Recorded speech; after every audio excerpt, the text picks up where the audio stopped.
Okay. All right. So I think everybody's done it already, but if you haven't, maybe you could just mute yourselves for the time being.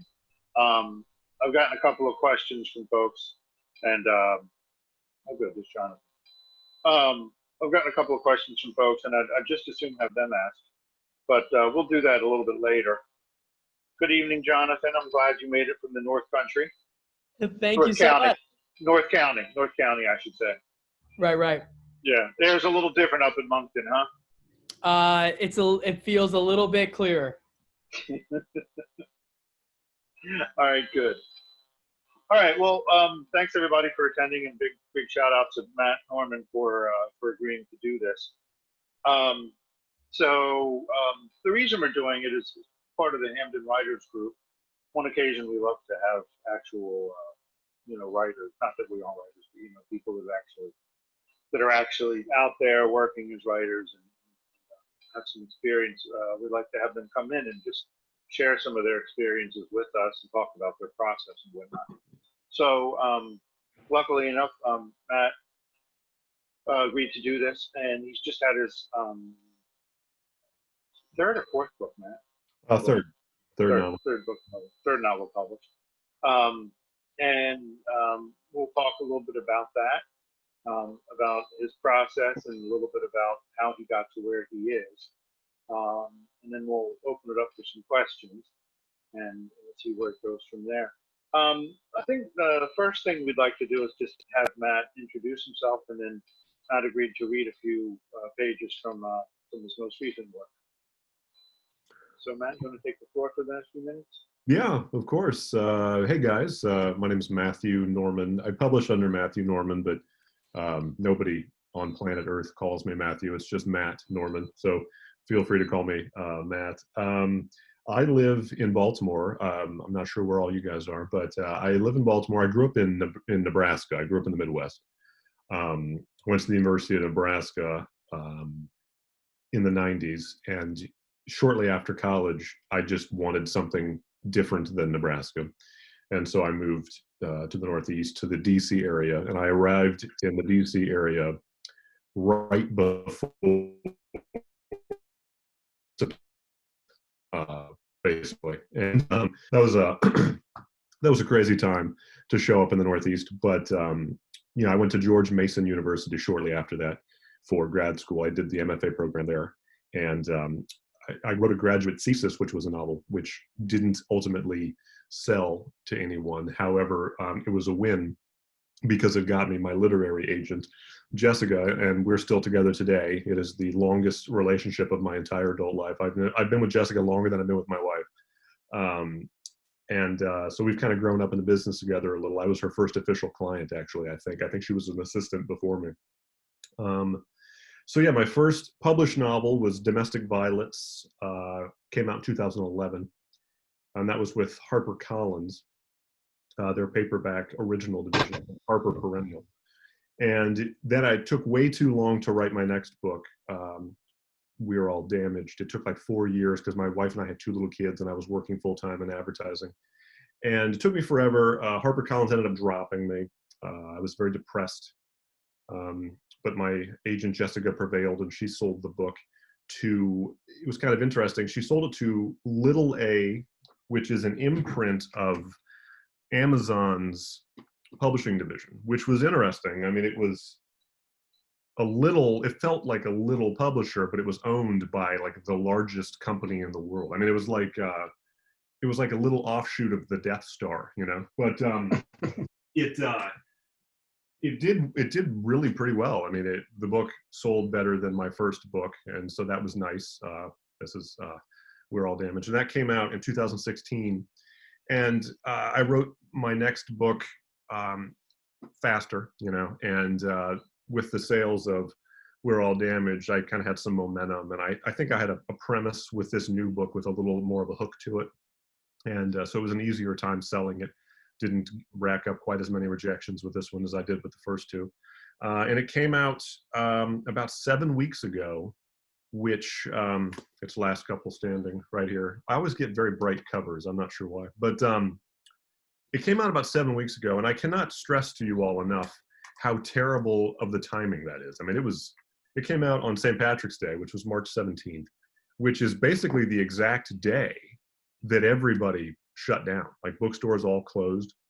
The last place I went before quarantining was the Ivy Bookshop over on Falls Road, and I signed 24 copies. And it was weird. It was like going out in a zombie apocalypse, you know, and I was like, that's it, you know, and then I quarantined. I mean, that was, and the book, the entire book industry has suffered dramatically. So it's almost, it feels a bit like a lost book in a way, but the hope is that it's a hardcover release, and the hope is that in a year or whenever the paperback comes out, it'll get a bit of a second life. But when I sold Last Couple Standing to Random House, to Ballantine from Random House, Ballantine Books, they also bought my next book too. So it was my first 2-book deal. So I'm working on another book now, and I have a completed first draft, and I'm working on revisions that's due this summer, and hopefully it'll be out in late 2001 or 2021, early 2022. We'll see how it all shakes out and when I get in the publishing schedule. But yeah, so Last Couple Standing is upmarket literary fiction. That's what it's categorized as. All my books are sort of domestic comedies about marriages and relationships. My audience, from what I've gathered and what I've been told, is overwhelmingly female. Like 75% of this people who buy my books are women. And so I sort of leaned into that a bit more. My first 2 novels were first-person narrators, and that caused, you know, when you write for women, writing from a guy's perspective is a bit of a sales hurdle, you know, and so I sort of leaned into it with my 3rd book, and this is third person with different characters, some of whom are women. And I think that helped me a lot sell the book, you know, because everyone knew I was essentially writing to women. I finally now wrote in such a way that it made it easier to package it to women, you know, so so that worked out well. And yeah, so I'll give you guys just a little sort of look at the book. The book is about Jessica and Mitch Butler. They've been married for 15 years. They live here in Baltimore. And they're a part of a very tight-knit group of couple friends. All of them met in college at Hopkins. Together, they, you know, were friends together when they were single. They kind of coupled up at the same time. They got married about the same time. They started having kids at the same time. They moved to the suburbs at the same time. And over the course of about a year, 3 of the 4 couples get divorced. And Mitch and Jessica find themselves literally as being the last couple standing of their friend group. And the book is about how this affects their marriage. These people that they love, these people that they essentially became adults with, they failed at their marriages. You know, they start to ask themselves, are we next? And the 2 of them together come up with a plan to sort of have an experiment with their marriage to see if they can maybe stave off the possibility of divorce. And the section I'm going to read, just quick, like 5 minutes, lots of dialogue, is about them discussing what they're going to do. So this is chapter 4. The conversation, that conversation. It was ongoing, one big conversation in several parts, like a British detective series. Conversation 1. The first time that they talked about it, they barely even talked about it. Mitch actually thought Jessica was joking. They were at the Towson Mall. Their neighbor was watching the kids one Saturday afternoon so they could do some shopping. They milled around a couple of stores together, looking at this and that. Jessica asked for, then promptly disregarded his advice on a sweater. Mitch let her pick out a new pair of jeans for him. Eventually, though, as couples in malls do, they drifted apart. Mitch sat in a massaging recliner at Brookstone and looked at a display of Air Jordans at Foot Locker that he was way too old to wear. A girl at a kiosk gave him a sample of a new moisturizer for his face. Eventually, he grabbed a drink at Starbucks and just started wandering around. A half hour later, when Jessica found him, he was drinking an iced green tea and looking up at an enormous image of a nearly naked Kate Upton in an ad for pajamas. There are thousands of beautiful, famous women in the world. For Mitch, though, there was just always something about Kate Upton, which was why she was on the top of a very short list that he kept in his head, like an all-star team. This list was no secret, quite the opposite. Jessica had a list of her own, in fact, of male celebrities, which included Mark Ruffalo, George Clooney from 1998, and for some reason, Salman Rushdie. She shouldered up to him and nudged his arm. "Busted," she said. Mitch sipped his tea and played it off. "We should probably get you a pair of those pajamas," he said. A young mother passed, pushing a stroller with twins in it. A Journey song came from a nearby store. A mall janitor mopped up a spilled soda next to a nearby garbage can. And then Jessica said, "Do you ever think about sleeping with other people?" Conversation 2. The following weekend, they were on their hands and knees picking up strewn Lego pieces in the living room. Mitch was about to ask her if he thought it was weird that their son Jude kept putting Darth Vader heads on girl Lego bodies when she said, "That Kate Upton thing, I wasn't entirely joking." "What?" he asked. "I'm genuinely curious," she said. "What do you mean?" "Do you?" "Do I what?" he said. "Do I think about sleeping with Kate Upton?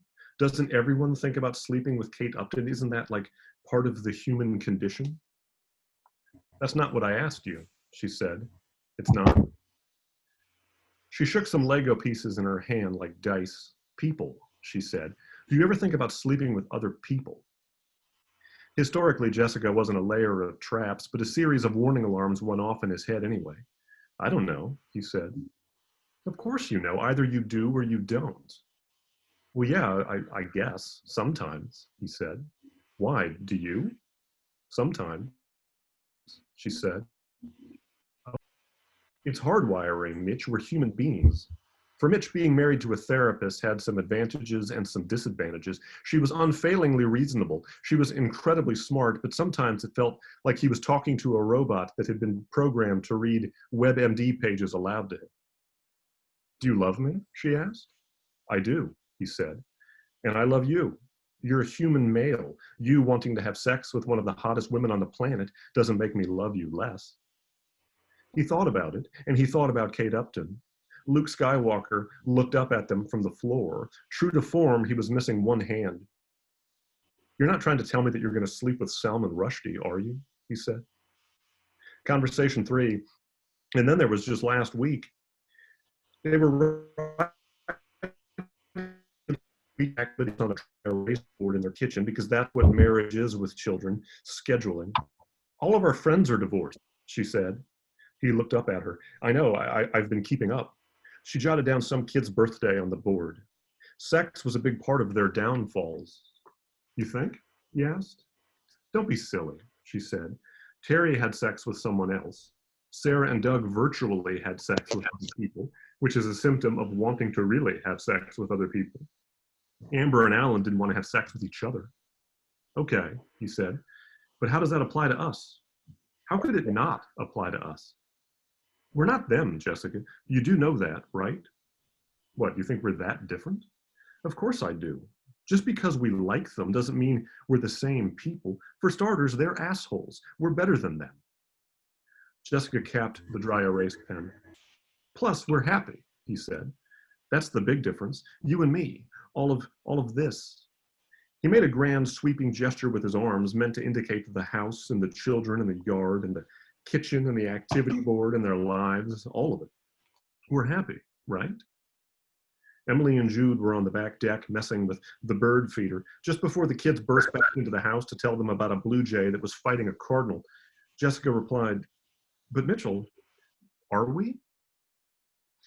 And that's chapter 4. So that's a little bit of what the book is about. It's a lot of dialogue, and it switches back and forth between Jessica's perspective, Mitch's perspective, and then two other secondary characters later on in the book, and a little bit of the kids too. There's some little tiny chapters that are from the kids' perspectives, who are, I think, 7 and 5 years old, if I remember correctly. But yeah, so that is the book.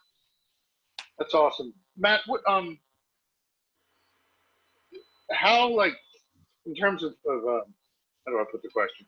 So when you talk to your wife about this, Sure. has she been, with you long enough to be able to separate the art from the artist? Yeah, I mean, you would be surprised, or maybe not actually, because you asked me the question. I get that question all the time with this book. People ask me that constantly, and they didn't ask me that with the other books too. And my other books are, you know, about divorce. There's divorce and there's infidelity. There's all sorts of, you know, questionable moral behavior. But this is the one where everyone is like, Jesus, what does your wife think? Right.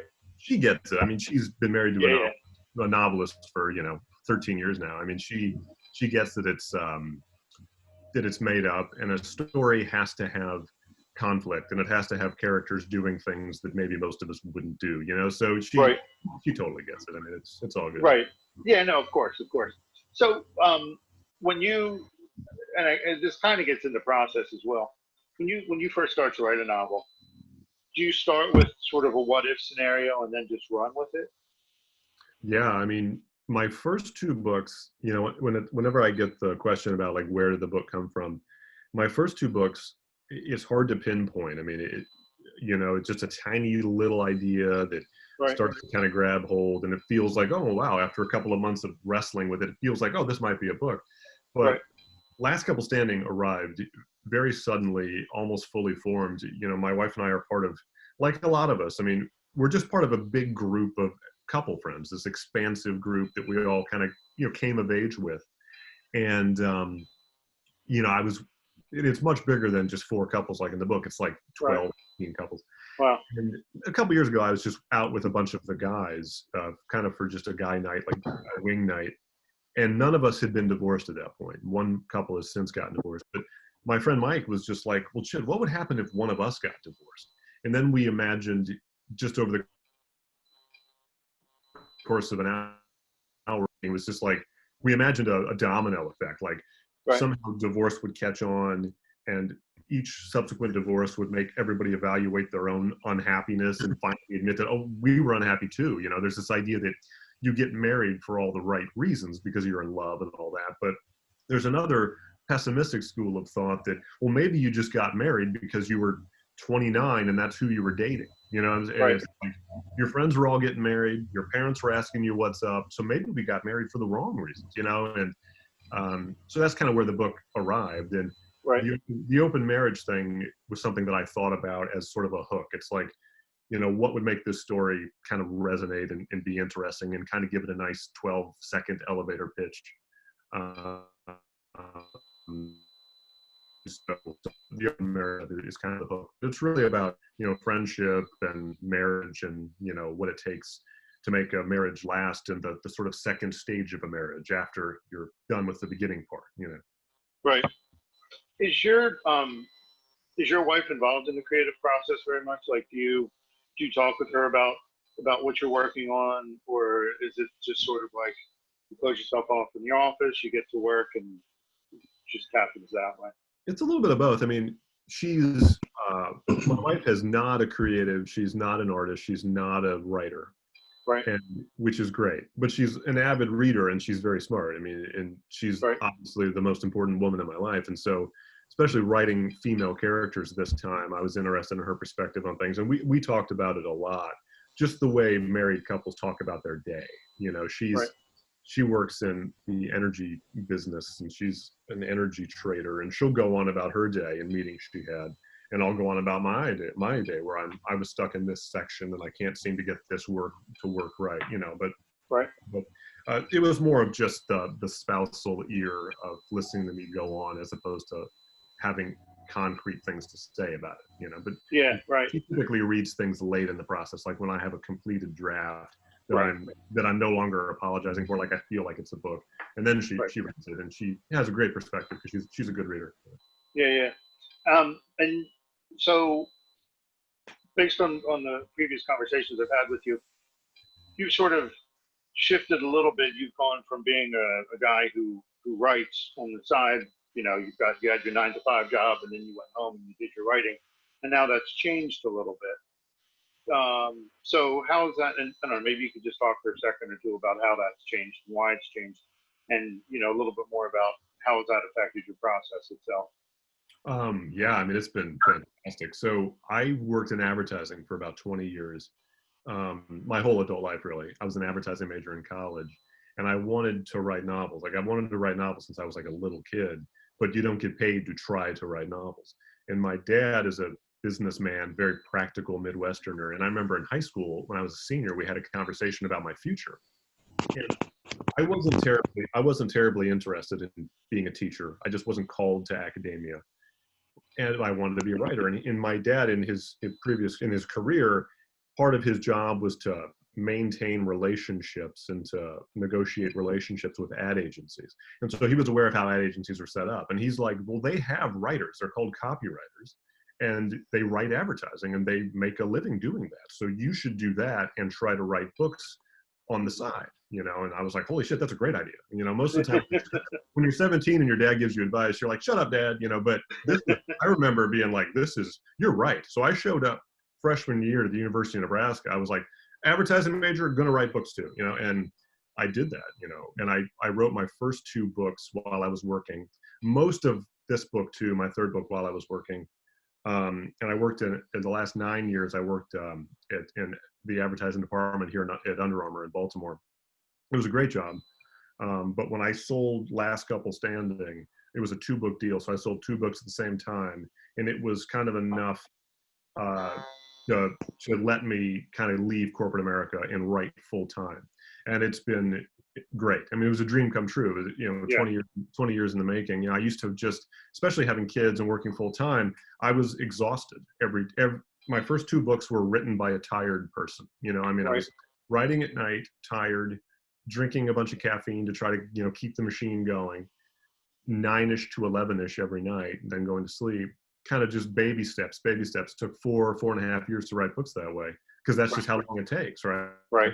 But now, I mean, I finished the first draft of my upcoming book in 9 months. I mean, with that kind of time, I sit down every day, and that's my job. And it's been amazing. It's been wonderful.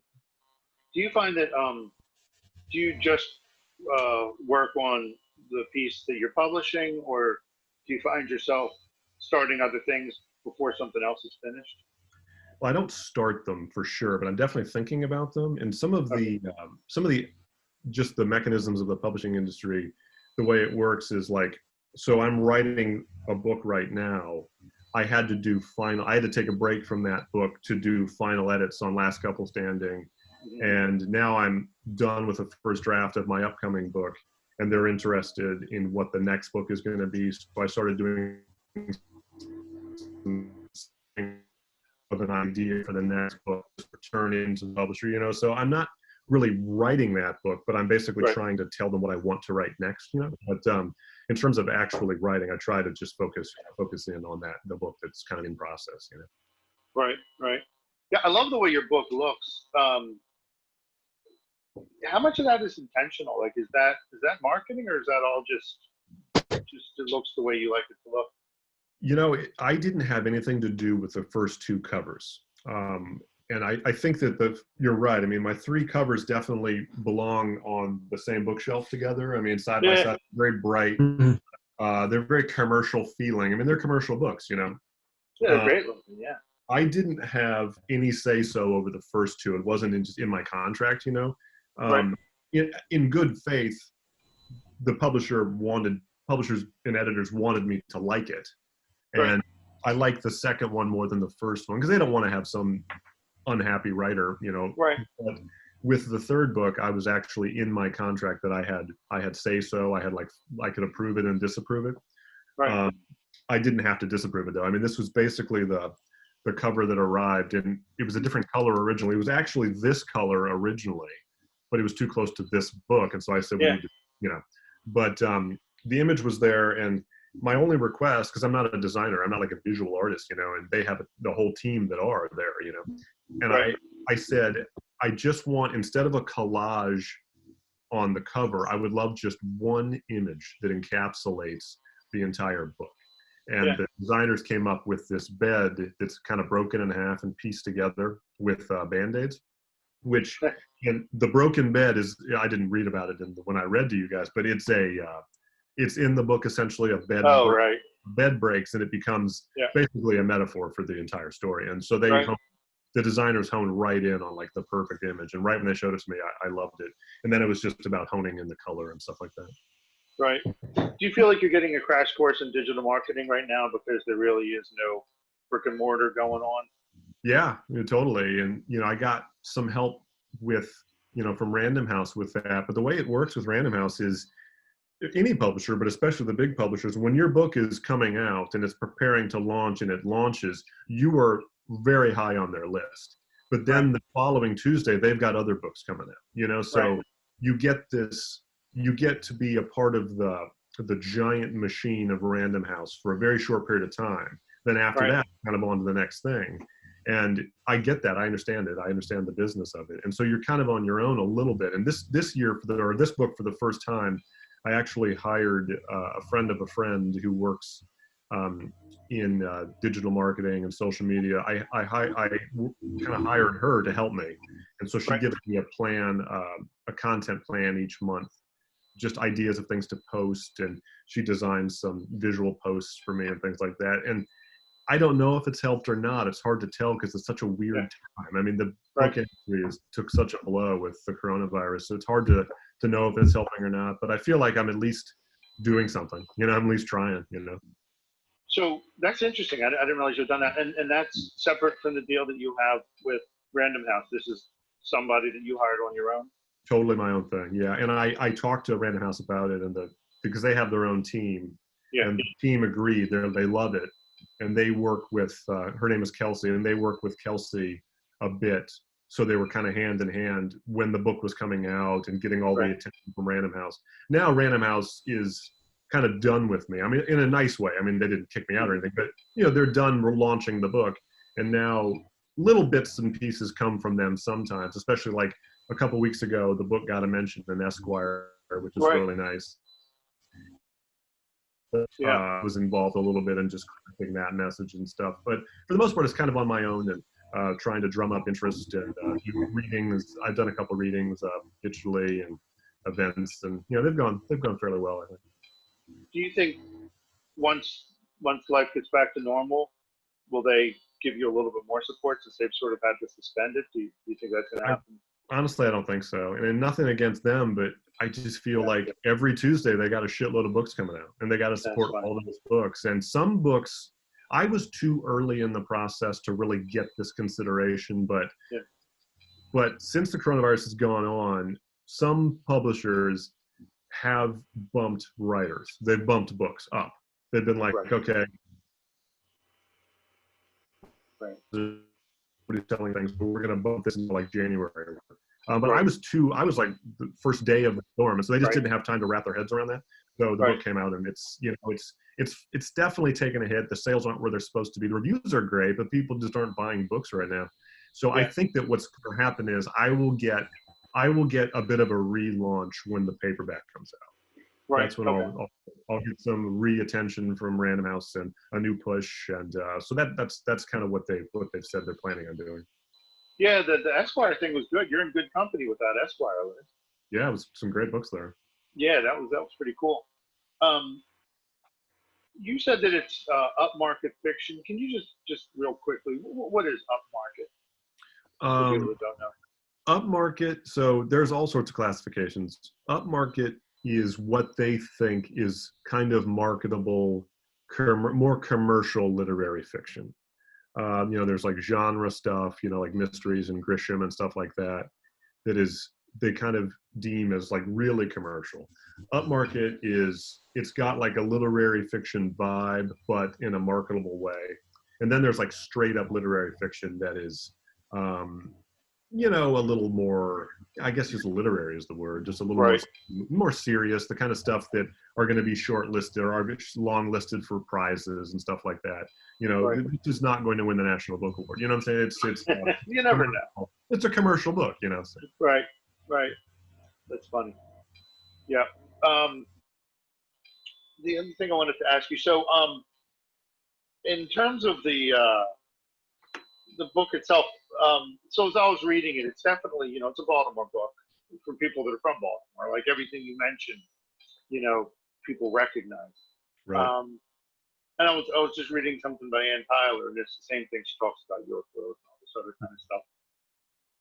And you didn't really make any attempt to try and explain or describe or give a history of those landmarks that you were talking about. was that a conscious decision, or did it just not feel like it was normal or natural to the narrative that you had created? Yeah, I felt like you're just sort of in there with these people in their lives, Yeah. and they go to a restaurant. The restaurant sort of has to be called something. And so Right. instead of fictionalizing a bunch of places, I just decided to make them places that actually exist. And I Yeah. think if you're in Baltimore, I think that's cool. It's fun. You Right. recognize Right. things, you recognize certain streets and stuff.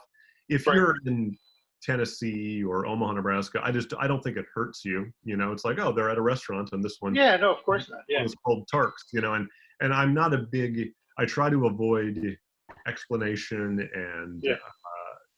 just a lot of narrative blah blah blah. Right. I try to stay in scene as much as possible, and so I avoid I avoid backstories as much as I can. So I just kind of let it roll. Yeah. Do you feel like that has any particular effect on this story? Do you think it helps it move faster, or is it more? I think it helps to move faster. Yeah. I think I'm in scene as much as I can, and I try to keep as descriptions to a minimum. I try to keep backstory and exposition to a minimum as much as possible. One thing I really try to do is I try to convey information through dialogue as much as I can. Right. So people are almost tricked into getting backstory, because Yeah. they're just two people talking. Right. I try to do that as much as I can, and so the books, and they're linear and they're in scene, so I feel like they do Right. move along. They move along pretty well. And that's very intentional. That's just sort of my style and temperament as a reader too. Like I like books that I feel like I'm reading in a downhill trajectory. Yeah. I like when that happens. I liked it too, and we learned an awful lot about all the characters. I mean, I really did come away feeling like I knew pretty fair amount about everybody, without without having a lot of exposition and backstory and all that. So I kind of liked it that it was like that. And just money. The other thing I wanted to ask you about and we've talked about this a little bit in the group, the role of the editor. Um, is the editor, is that somebody that the publisher assigns to you, or do you have an editor that you work with? How does that work? So my agent sells the book to the editor. And the editor actually buys the book, with the publisher's money, obviously, but buys the book. Much with the editor. It's like her book, and so she buys it. She was definitely not assigned to it. Like she was there from the beginning, which is great. I remember a fairly lengthy. There were a couple of editors that were interested in the book, and I talked to all of them. And I remember talking to Anne, my editor, and I just felt really good about it. I just felt, like we got along really well. She's younger than me, which I love, and she just had kind of an edge to her that I just really responded to, and I was very happy because some of those things are out of your control. Like when a couple of different editors want the book, it's kind of up to your agent to figure out how it's going to go, like who has the best offer, who's promising the most. And I was really glad when it ended up being Random House with Dan, because I liked Dan so much. I mean, and she's great. I mean, I'm kind of unique because I have 3 novels with 3 different publishers. That means 3 different editors, right? Right. She was definitely the most hands-on in a good way. She had the most. Right. She brought the most point of view of all 3 of my editors. And she had a lot to say. I mean, she had a lot of thoughts. There were some structural things that I changed. We worked together on the ending. My original ending was dark, maybe too dark to kind of, it would have been too much of a contrast because the story is very light and breezy and funny, and then the ending is very dark. It was sort of like I was inspired by the movie American Beauty, where for an hour and 45 minutes, you're watching essentially a comedy, like this irreverent comedy. And then Kevin Spacey gets his brains blown out in the last 5 minutes. It's like, holy shit. That's kind of the vibe I was going for, but it just wasn't right. And I came up with a much more commercial, happy ending. So will you have the same editor for the next book? Yes. Yeah. She bought the other book. So she bought the 2 books. Okay. Yeah. So I'm working with her now, and I pitched her the idea and an outline that she signed off on, and I sent her about 100 pages just to show her what I was up to, and she had some thoughts. And then I sent her the finished first draft, and she had a lot of thoughts. And so now I'm on the revision right now. Right. So when the book went from your agent out to the editors, there was nothing in between. There's no editor worked with you in between that process. No, I don't I don't work with like a personal editor or anything. Some people do. I mean, some people have an editor friend or somebody that freelances, helps them shape up the book a little. But I don't do that. I have a group of like kind of trusted reader friends that I met in grad school, and we share drafts back and forth. And so with their help and stuff, I feel like I'm in a pretty good spot on my own without an editor. So that's how I've always done it. But some people do use personal, freelance editors. Right. Interesting. If and this is be sort of the last question, and then I want to open it up to one of the two other people. If you hadn't gotten the agent that you got, let's say, if you were going out into the publishing world right now with this novel, is there anything special that you would do other than just query agents? Is there any other way that you would go about trying to get your work out there? I don't think so. I mean, I've been with Jessica for a long time, and I feel like the world has changed in that 15 years that I've been with her. There just really wasn't social media 15 years ago, not anywhere near the degree that we have it now. And so I feel like there are ways that somebody can get attention now in a way that you couldn't 15 years ago, but maybe you could build your own kind of write your own. But I'm kind of a traditionalist. Like, I like the idea of an agent, and then the agent sells the book, and then you're good. Right. So what I would do personally is I would do everything I could now to get a good agent, is what I would do if I didn't have one. Right. Interesting. What's considered good in terms of sales? Is there a number that's in the back of your head or in the back of the publisher's head that they want to sort of hit? There is, but it depends on how much they bought the book for. You know what I'm saying? I mean, because that kind of charts what they're going to consider a success and a failure. You know what I'm saying? Right. I mean, my first two books, they didn't have very small, and so they didn't have to sell very much to be considered a success. But this third book, it sold for more, and so they have a larger number in their head. And but to answer, I guess, a question with specific numbers, you talked about Ann Tyler a minute ago. She's a Baltimore writer, and we actually, by coincidence, have the same agent. I've never met Ann in real life, but we have the same agent. And so Jessica, my agent, was talking to me the other day about sales, and she was talking about Ann, and we were talking about how shitty sales have been for everyone. And I'm like, well, and Ann had a book come out 2 weeks after mine, like 2 weeks ago. Yeah, I just read it. Yeah. Okay, yeah. And I was like, well, how's Ann doing? I mean, is it shitty for Ann too? And she said, yes, it is shitty for Ann. Although shitty for her is still like number 8 on the bestseller list, right? Yeah. So last week she sold, or 2 weeks ago, or whatever it was, she sold 30,000 copies, which Jessica said is about half of what she would normally sell. Oh. And that still put her at number 8 on the bestseller list. So I thought that was an interesting number. So let's say Ann usually sells 60,000 copies in a week when she has a new book out. That's not a million copy. You know what I'm saying? I mean, that's it's not some enormous, immeasurable number. You know, and it's like 50, 60,000 copies. I mean, you could fit those in my office right now. I mean, so that's kind of where the publishing industry is. I mean, there's the handful of very, very famous writers who could buy an island if they wanted to, but the rest of the writers out there, especially more literary writers like Ann, I mean, they're fighting it out for trying to sell 200,000 or 300,000 copies in a run. You know what I'm saying? Oh yeah, I mean, I would think that's a lot. Yeah, sure. Yeah, and so so. What's generally considered successful for a first-time writer? Not that you're in that category, but I mean, if someone's a first-time writer, what's a publishing house looking for to sell? About, is it 10,000?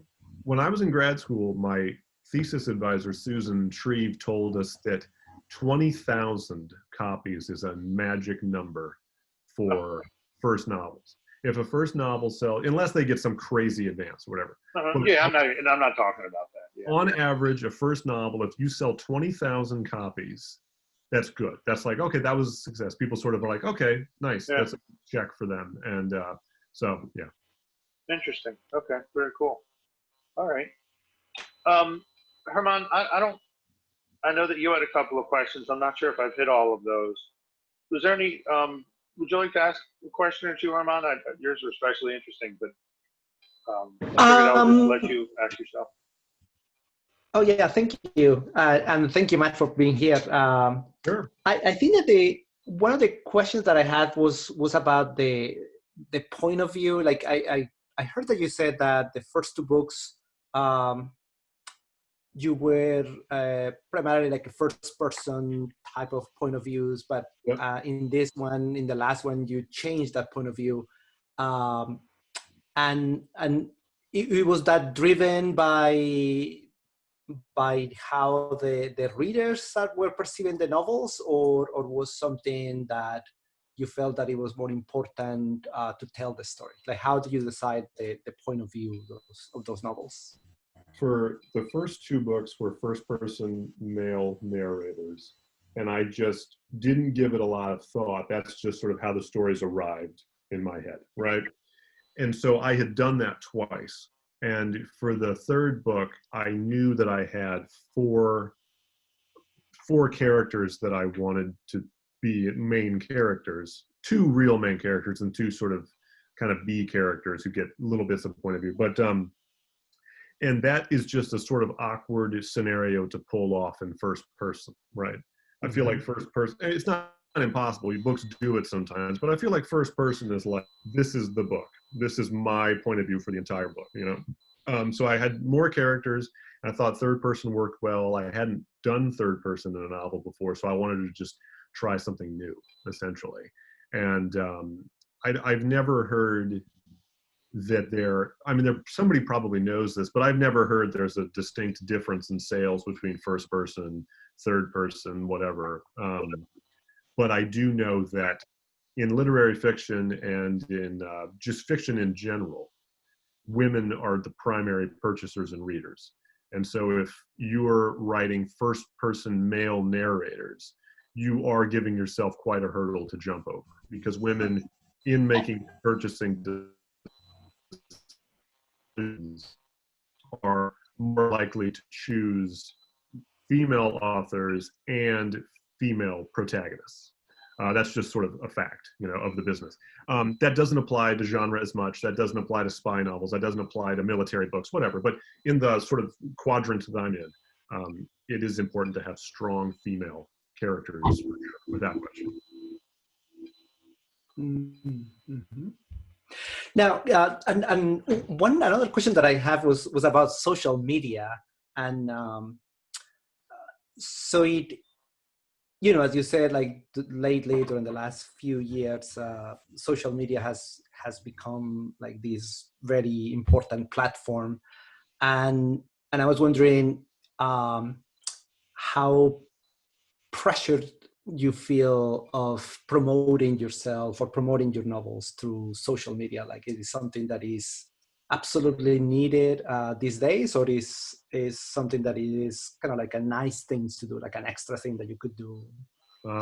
It is pretty much a requirement. It really is. I mean, there are some older writers who don't do it.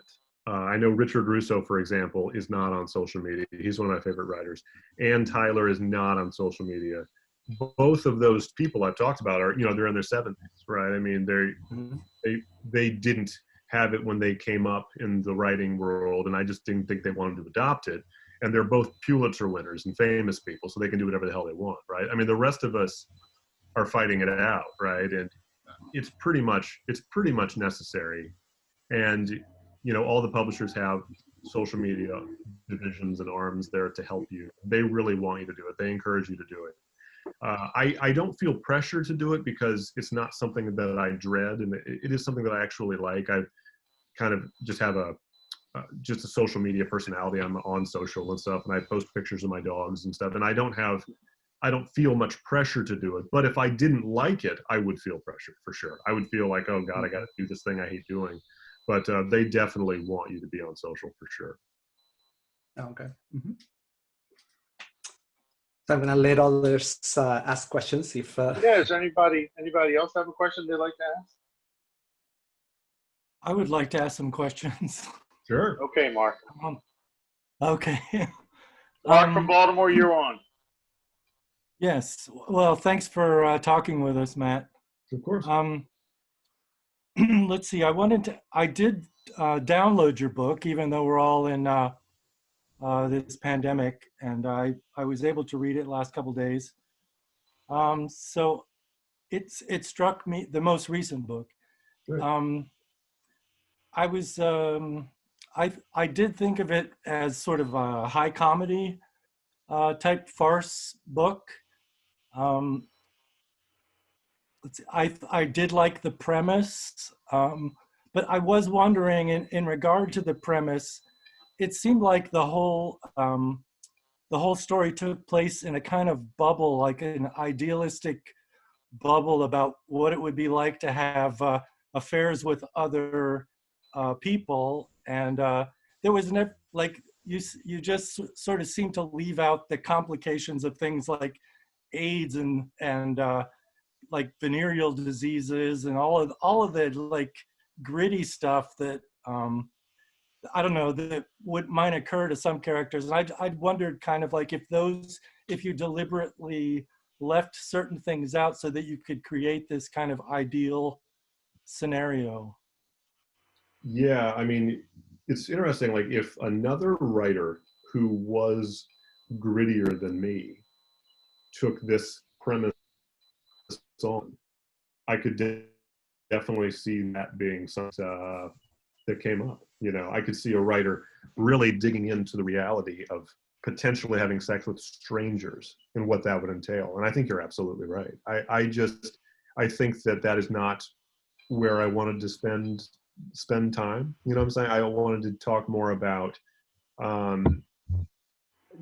physical attraction and the way we react to physical attraction when it's sort of forbidden versus when the floodgates are open. You're like, oh, wow, but now what? You know, I was thinking more about that, but you're absolutely right. I mean, a grittier writer for sure, who was maybe more into dramatic realism, I think would have got. I thought one of the interesting things was, oh, I'm sorry. My internet is sort of kicking in and kicking out. But I did think of it as sort of a romantic comedy where it reminded me, like, I just saw like a Shakespeare play that was a comedy on PBS the other night, like Much Ado About Nothing. And I think you mentioned like Romeo and Juliet in the book. And that I thought that was very interesting. You sort of led the reader down a dark road, but then you it ended up feeling more like a Shakespeare comedy rather than a tragedy, when everybody kind of gets together on the lawn there and everything kind of works out. So I liked that a lot. Thank you. Yeah, the Shakespeare thing was interesting because the end was originally dark, and there was foreshadowing of darkness that I had leading up, and I had to strip out a lot of that. But I left Romeo and Juliet there because I still liked it for the reasons that you just described. I like the idea of maybe floating out a red herring that maybe things are going to go bad, like bad, to add some tension there with the reader. But ultimately, it is certainly a comedy, you know, and so I thought long and hard about that. I'm like, do I need to strip Romeo and Juliet out of this? For the guys who haven't read the book yet, Mitch is an English teacher, and throughout the book, he's teaching Romeo and Juliet to his class. And one of his students is their next door neighbor by coincidence. And he is also babysits for the kids sometime. And so he has a relationship with this student outside of school. But but that was that. I'm glad you picked up on that, because I thought long and hard about whether or not I should leave Romeo and Juliet in there, and ultimately I did. Okay, I wanted to ask you also about the golden Oreos, because you mentioned there's like one spot early when the couple is eating the golden Oreos, and then later on in the book at the end, the everybody's all out of golden Oreos, so Mitch has to go get some. But I thought, well, the teacher side of me saw that as a really nice symbol for temptation, and kind of like an Adam and Eve in the gold and the apple, eating the apple. And but it's very subtle, and I wasn't beaten over the head with it. And I was just wondering if you recognized that that was happening, and how much you are tempted to overwrite that kind of stuff, and then how much you kind of maybe hold yourself back, or am I completely wrong, and was that just a happy accident for you? It's funny. It was not a happy accident. It was intentional, but it was also something when I was coming up with the idea for the book, and it was still mulling around in my head before I had thought about it. My wife and I happened to really like golden Oreos. And I loved the idea that what you said, it's such a temptation. It's like the old Oreos that have been around forever and they're fine, but what about these new Oreos? You know what I'm saying? And so, and it was very intentional. And I think that wasn't, you say I didn't hit you over the head with it, and I'm glad you said that. I didn't have, usually with a symbol like that you flow through an entire book, you write the first draft, and then you look at it and like, okay, am I ramming this down people's throats? I didn't feel like I was. So that wasn't something I had to edit much. I felt like I had a nice sense of that. And I think another thread throughout the book is E.T., the movie E.T. Right. I did not, that was sort of a real experience that my wife and I had. We took our kids, to see E.T. at the Senator, and they were freaking terrified. They were so scared, and it was such an example of good plans gone awry, and that almost felt like a metaphor. It's like, this is going to work out great. Actually, it's not. The kids aren't going to sleep for 6 months. You know what I'm saying? And so it felt like such a metaphor for good plans gone awry. And so those were the two little floaty metaphors that I had through the book. That yeah, I really did get the E.T. one too, and what I really liked about the E.T. one was that it's, of all the things that really happen in the book, I thought it was the most kind of encapsulates what it means to be a parent in the modern age, when a movie like E.T., which was originally meant for little kids, 20 years, 30 years, I don't know how long it's been later, yeah. But suddenly it becomes a scary movie for little kids. Yeah. And I don't think that Steven Spielberg intended to scare kids with E.T., but he does have a kind of strange look to him, but he's also very cute. Yeah. So I thought that really spoke well to sort of like the era we live in the way that parents are very protective of their kids, and how what's good for one generation can be completely sort of translated in a different way for a new generation of kids. Totally. Yeah. Yeah. All right, cool. So I'm sorry, Mark. I didn't mean to cut you off. I was just thinking also he had so many references to well, there were a lot of pop culture references to brands, and references to local places in Baltimore. But so I guess a lot of those things I think could compete with each other, but for some reason the Oreo cookie and the ET sort of like really stood out there, and I thought that. I just wonder if sometimes all the pop culture stuff and do you feel like that encroaches too much, or do you have to think like, well, what's really important here, and what can I draw out? What should I sort of scale back? Yeah, that's a good question. Stylistically, that's just something that I have chosen to do. So my other two books do that a lot too. A lot of pop culture references, a lot of references to bands, and like I said, it's just part of my style as a writer. And a criticism, and I think a valid criticism of me that pops up in reviews sometimes, is that I do too much of that. And I get it. You know, I think that is a fair criticism, but I always think it's just sort of the way that I think and the way stories arrive to me. And I try to make the stories feel as if they could be happening right now.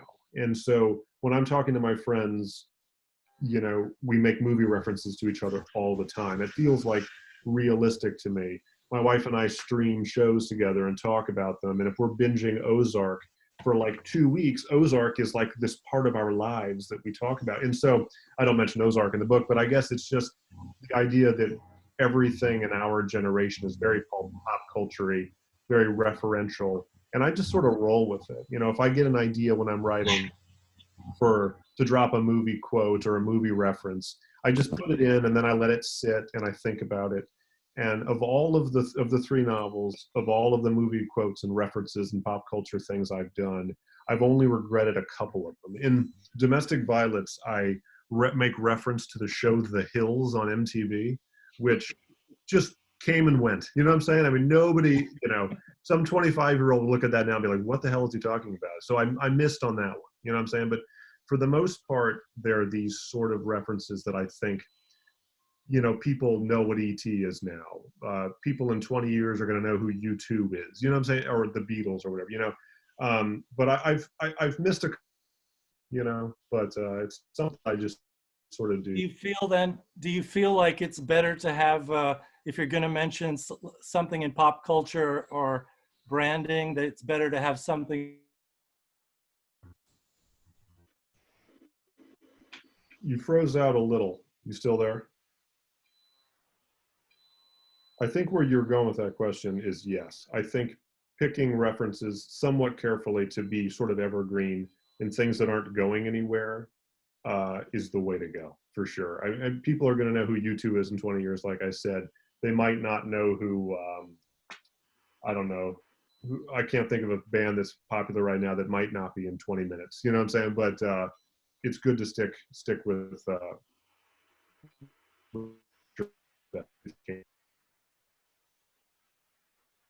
no, we might have lost him.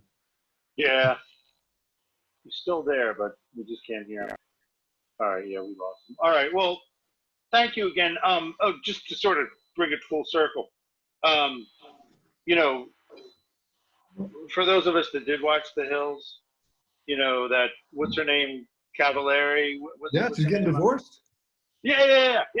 So, you know, it's still there, man. You know, They came back. She's going to be. It all comes back. Kristen Cavallari's getting divorced. So, you know, sometimes it pays to know your MTV history. Yeah, totally. Yeah. So, well, thank you so much for doing this, man. I really appreciate it. And I think everybody here really benefited from hearing your experiences and what goes into your creative process. So this is really great. I really can't thank you enough. Cool. Yeah, it was a pleasure. Sure thing. All right, sounds good. Hopefully Mark didn't fall off the face of the earth. Sure, he'll resurface. Yeah. All right, and thank you all for your participation. It's good to see everybody, and I'll talk to you all soon. Thanks a lot. Thank you so much. You guys. Bye. Thank you.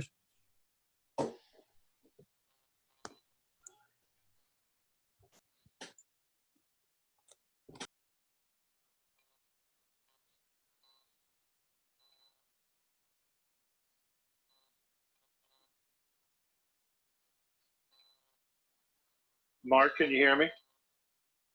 Yeah, my power went out for a minute. I figured. I'm sorry you got cut off. What's that? My power went out for a minute. Yeah. In the house or just your computer? in the house, and Oh wow. I Well, think sorry to it's hear in the that. neighborhood, but it came right back on. It just, I lost my connection. Oh, okay. All right. Well, Did that happen to everybody else? no, no, we all just hung up. I just missed the class with the caveat that we hoped you were okay. We all hoped you were okay. So, Oh, um, okay. yeah, yeah. Thanks for participating. I really appreciate you chiming in and asking those questions. I thought that was really beneficial. Okay, sure thing. All right. You doing all right? Yeah, yeah, it's just, yeah, it's quiet. I mean, I guess we're kind of getting used to this. Yeah. Well, aren't the How girls about there? you? Oh yeah, we're good. Aren't the Yeah, girls are there, aren't they? yeah, they're here. They get up later in the afternoon, so I usually have the mornings to grade papers and stuff like that, and then I Okay. guess I feel a little cooped up. Yeah, yeah. I think we all do. Yeah. Are you I know. making music? Yeah, a little bit, little bit. Um, we're trying to make do.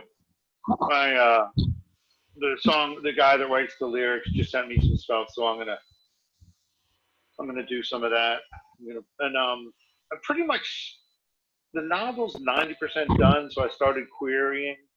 So I'm going through that process now. So Hmm. that's really not fun because it's basically just I waiting found for this rejection. You oh, what? I found there's this thing that Enoch Pratt has called Canopy. It's like a movie channel, Okay.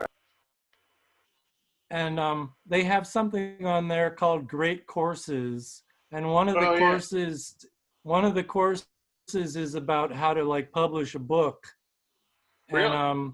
it has stuff on there about marketing and like how to hire an editor, different levels of editing. Interesting.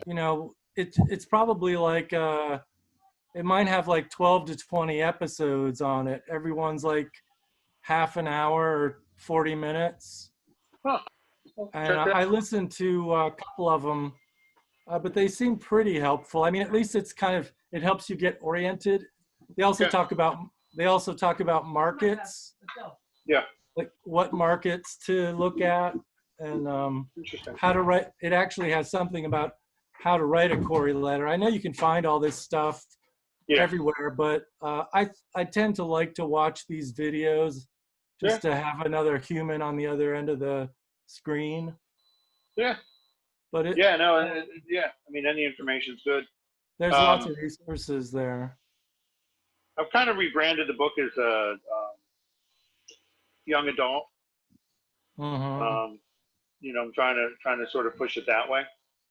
Just wanted to see what would happen if it was kind of marketed as a young adult or as like what do they call it, new adult fiction kind of stuff. So Hmm. we'll see. Yeah, I haven't. I thought it was interesting what he said about. I think the major market for most books is the female audience. Yeah, yeah. I know that was funny. Yeah, So I mean, I've kind of heard that, yeah, and yeah, so I guess if you're writing books from a male perspective, um, and especially his early books that were all first person male narrator. I mean, yeah.